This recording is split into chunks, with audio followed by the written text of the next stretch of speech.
किताब मुकद्दस में से दानियल के 12वें बाब की तलावत। और उस वक्त मिकाएल मुकर्रब फरिश्ता जो तेरी कौम के फर्जंदों की हमायत के लिए खड़ा है उठेगा, और वो ऐसी तकलीफ का वक्त होगा कि इब्तदाए अक़वाम से उस वक्त तक कभी ना हुआ होगा।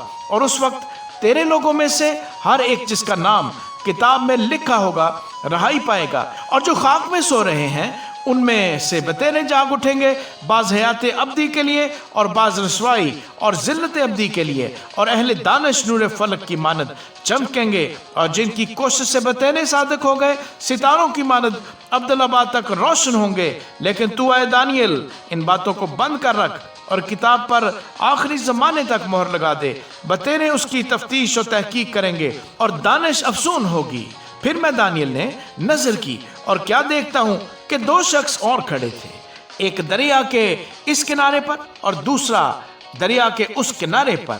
और एक ने उस शख्स से जो कतानी लिबास पहने था और दरिया के पानी पर खड़ा था पूछा कि नजायब के अंजाम तक कितनी मुद्दत है। और मैंने सुना कि उस शख्स ने जो कतानी लिबास पहने था जो दरिया के पानी के ऊपर खड़ा था दोनों हाथ आसमान की तरफ उठाकर हय्युल कय्यूम की कसम खाई और कहा कि एक दौर और नीम दौर, और जब वो मुकद्दस लोगों के इक़्तिदार को नेस्त कर चुकेंगे तो ये सब कुछ पूरा हो जाएगा। और मैंने सुना पर समझ न सका। तब मैंने कहा ऐ मेरे खुदावंद इनका अंजाम क्या होगा। उसने कहा ऐ दानियल तू अपनी राह ले, क्योंकि ये बातें आखिरी वक्त तक बंदो सर बमोहर रहेंगी और बहुत लोग पाक किए जाएंगे और साफ व बराक होंगे, लेकिन शरीर शरारत करते रहेंगे और शरीरों में से कोई ना समझेगा पर दानश्वर समझेंगे। और जिस वक्त से दायमी कुर्बानी मौकूफ की जाएगी और वो उजाड़ने वाली मकरू चीज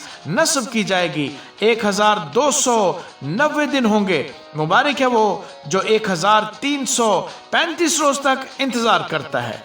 पर तू अपनी राह ले जब तक कि मुद्दत पूरी ना हो, क्योंकि तू आराम करेगा और अयाम के इख्तिताम पर अपनी मिरास में उठ खड़ा होगा। आमीन।